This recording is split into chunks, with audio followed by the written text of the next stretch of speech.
Welcome back to VL Speaks with You. I am Bjorn Elisa, and this is episode 12. We're at the end of May. What a month it's been. It's the mid-year reset time.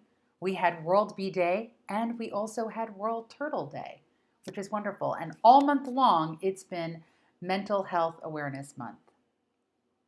And that is what I'm going to address today. I have to start off by saying the disclaimer. I am not a clinical psychologist or a psychiatrist. What recommends me to speak on this topic? Personal experience, empirically speaking, some wisdom acquired over time, and also having been a teacher and a practitioner of many different modalities in building healthier lifestyles. And the one that I'm going to hone in on today is something that I've mentioned in previous episodes, and that is Ayurveda, the science of life. Okay? It's a sister science to yoga. They dovetail beautifully. But Ayurveda was designed really with the individual, with this kind of individual in mind. Although it encompasses a lot of things, Ayurveda, as a system. It was designed for people that want to take personal responsibility for their own well-being. And that is what always has kept me interested in this modality. While I have studied other modalities and I integrate other modalities with Ayurveda and yoga, this system I feel is so comprehensive and simple to apply. Once you understand the premise, it's very easy to apply in your life. So I'm going to go into a little bit more into the basics of how the system works and how you can start to kind of gain access to it. And the reason being is because you got to do it. You got to do the basics before you can build, right? I've been talking about building blocks. So let's get into it. Alrighty. Some new language here. Some of you might be kind of acquainted with Ayurveda. Some of you may not be. So I'm going to keep it rudimentary so that anybody can understand it. All right. This is an elemental system. It's based on the elements, and there's 5 major in the Ayurvedic system. You've got fire, water, earth, air, and space, or ether, depending on which Ayurvedic texts you have read or are going to read. So the combination of elements creates something called doshas, D-O-S-H-A. I'm not going to get into all of the stuff behind that name, but just know that that's what it's called. So the first combination we're going to go into is fire and water. That first dosha, or I'm going to say a character combination of elements that make characteristics, or doshas, that's easier.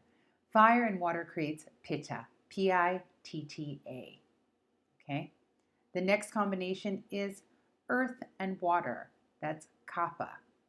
The next combination is air and ether, or space, vata, V-A-T-A.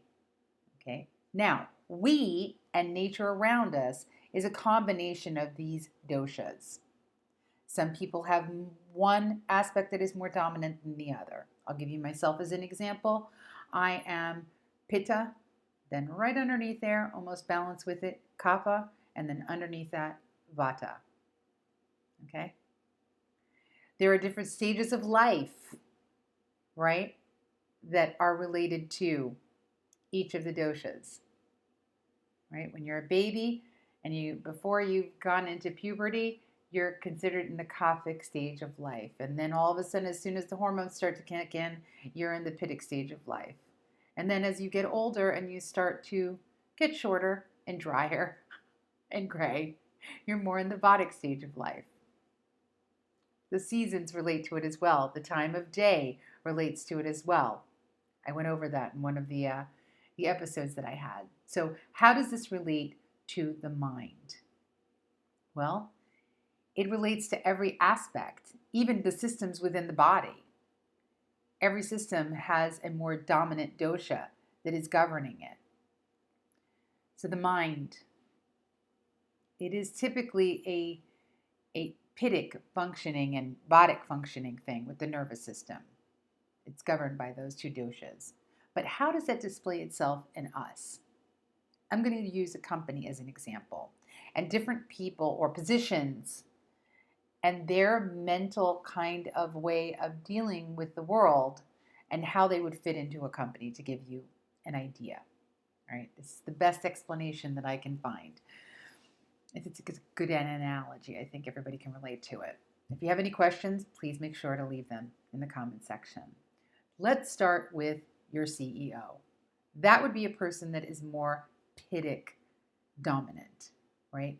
At their best, they are great leaders. They are great at conveying a message. They're very good with picking things up, learning things quickly, executing things, and letting you know how they want you to execute it, or at least that you should be the person that's executing it. Okay? That's a person with more pitic dominant qualities. Person that's more Kaphic in nature would be the person that probably be more in middle management, is going to follow through, may not speak so quickly or so directly, tend to maybe be a little bit more diplomatic. They'd be great also in HR, okay, at their best. They're very good at following through because once they get something down and there is something that needs to be done over a long term, steady as she goes, getting it done, step by step. And excellent managers for Vatic people who are the creatives, right? They're full of ideas. They're sometimes good at sales, but they're fast, usually very staccato, kind of fast-talking people. And their minds are constantly ideating, right? They've got tons of ideas.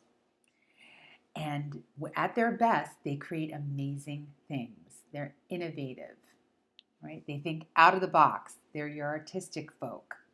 At least that's more of a dominant quality that they have there, right? They also tend to take on a lot more than they can chew. But at their best, they're like effervescent. They're the kind of people that you want at a party, okay? So these are the different, this is very rudimentary. I'm giving it to you very, very simple and how that looks, right? So you can see how this would be easy for you to do some self-analysis, because in order to get better in general, you want to be friends with yourself, which means that you need to be acquainted with who you are and how you work. Getting into the how and the why, that changes. Now, there are certain traits that you are born with. There's also nature and nurture, right? Those are aspects of yourself that you should also get acquainted with. And keep in mind that if you're in a place where self-analysis is not enough and you really need help, seek it. That takes some humility to say, okay, I'm going to be vulnerable here and I'm going to admit that I need help with this. We all need it at times, whether it's a mentor, a therapist, whoever it may be. But just know that if you need the support, please speak up. You know, you don't have to suffer in silence. You don't have to keep it all in and then have that start to turn on you and affect your own health, because it does happen. I can say empirically that I've witnessed this with family and friends. So please be willing to seek it out. And once you have that support, don't take it for granted. Be grateful. So in addition to humility, be thankful and appreciative for the people that are there to help you. And if you are one of those people that is providing the support, make sure that you take care of yourself and put on your oxygen mask on, because it can get daunting when you're dealing with these kinds of situations. So in the process of getting acquainted with yourself, sometimes you need to simplify, right? Because one of the things that happens is that, especially if you're overwhelmed, is that your senses are overloaded. And if you can't moderate your senses and your decision-making process, you've got to clear decks. it's important to do that. So moderating your senses really plays a huge part on how well you're going to get along with yourself. I remember PRT, my teacher, Pandit Rajmani Tiganayat, I've talked about him before. PRT said in a lecture, how can you become friends with your mind if you're trying to kill it? And what are the ways that we do that? Or these little crimes against wisdom. How does that play out in real life? Well, it could be overindulging in alcohol or drugs or sex for that matter. Overindulging in too much work and not taking time to relax. Overindulging in food that's not good for you. Overindulging in exercise. Anything that is done without any kind of moderation can become harmful to you. So simplifying your life actually helps you to get some kind of control on your behavior. Let's say you're the kind of person that you know that you're going to be going out, but you're not sure if you can have just one drink. Okay? Maybe you want to stay away from bars for a while. Figure out why that is the case.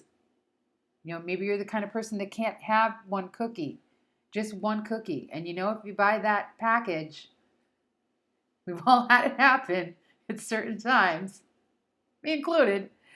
You buy that box of cookies, chances are you're going to eat them all before you get home. So what? You buy one cookie. Let's say you've just gotten into the habit of something happened to you years ago and you've been running amok in the relationship scenario.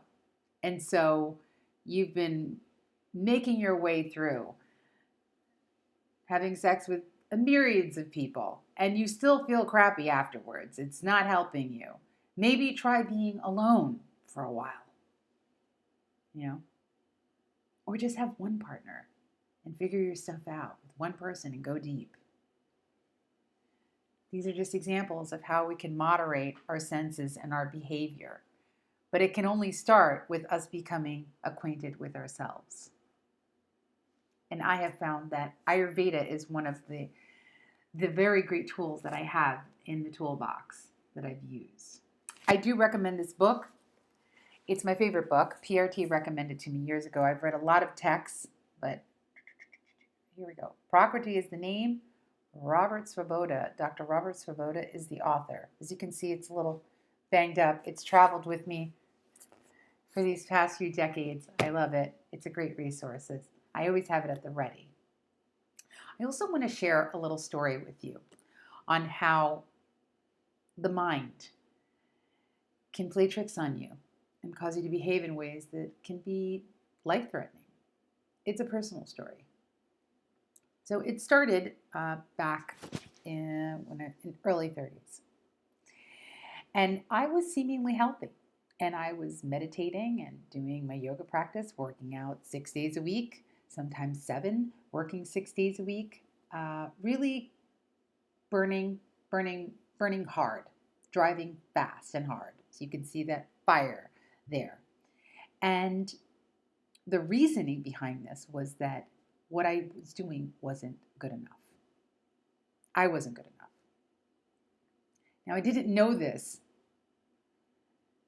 in the beginning, but I know that now, and I had to learn it. But that was the reasoning behind it. This was the story that was going on inside of my mind. And what happened was the endocrine system went out of balance and my body said, okay, I guess you need to learn a lesson, or a few lessons, actually. So great with helping other people with their lives and helping them come into balance. And now you got to be your own client. You got to be your own student. So couldn't teach, could barely walk up a hill, used to hike for hours before that. And it took hitting the wall, not just hitting the wall, but sliding down the wall and staying on the floor for quite some time. Fortunately, my teacher stepped in and made it possible for me to have a space to heal in. And also, I had an incredible doctor who told me shortly after meeting him, I asked him, how could this have happened? I was healthy. I was doing all of these things. I did this, and this. How could it be that I would be unhealthy? And he said, it was your destiny. Now, this is not your everyday doctor, and he has since retired 2 years ago, which doesn't make me happy, but I love him dearly, Dr. Carnow. He said it was your destiny. And when he said that, I just stopped and I thought, yeah. And so I said to him out loud, it's my job to get myself better. And he said, yes, it is. Now, mind you, I incorporated all the things that I knew at that point. Homeopathy, Ayurveda, yoga. I had to take a drug which affected my skin. I have proof of illness now, which he warned me about, but I had to do it because my heart rate was 130 beats per minute. We had to stop that. The heart was getting overtaxed. And eventually I came back into balance, got off the medication because there were so many really bad side effects that I could have endured and didn't, thankfully. But what I had to do was get acquainted with myself and take a long, hard look at myself and what I was saying to myself, and then had to go through the process of rehabilitation for quite some time. Thankfully, all good, but it takes a concerted effort every day. And it has taken a while to heal on a deep level. And it started here and here. The part of me that had to come forward, part of my constitutional makeup that had to come forward, was that Kaphic side, that nurturing, gentle, loving side. And believe it or not, one of the things that I started to do was to write love letters to myself. And to say, no matter what you look like, because my face was quite deformed, no matter what you look like, I'm going to love you and I'm going to do the best that I can. And it doesn't matter if anybody else loves me. I'm going to love myself. And it worked.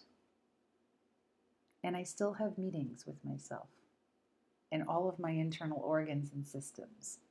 Now, I'm not saying that you have to do all of this, but I'm letting you know that sometimes to heal, it takes drastic measures. And you've got to look deep within yourself and say, what are your strengths? And how can you use that to make you a better person? To really just be the person that you were born to be. That is the beauty of knowing about these modalities. Is, like I said in the first episode, I've got a treasure trove. I got a toolkit. So I'm sharing it with you. And you don't have to read Prakriti if you don't want to. You can go online. They have dosha tests. I'm going to be imparting this to you. I'm going to be giving it to you, but I'm going to also give you homework. And that homework is become friends with yourself. Become friends with your mind. And moderate your senses. And simplify your life. If you're finding it very cluttered and you're confused and you can't think clearly, you got to simplify. Keep it simple. Well, I hope that you have found this interesting, at the very least. And I hope at the very most that you found it helpful. And I will be talking about all of these different modalities for as long as it's fun for me to do this, because it is fun for me to do this. And it is work, which is good. It's good for that pitic mind of mine. And I do have some vata in there too, which lightens things up. It's always great. Well, thank you for joining me. I know this is a little bit longer, and I hope that you have a wonderful holiday weekend, Memorial Day weekend, whatever you're doing. Be safe, be healthy, be happy, be whole, be thankful, be kind. Alrighty. Thanks for joining me, and I'll see you again. Have a great one. Ciao.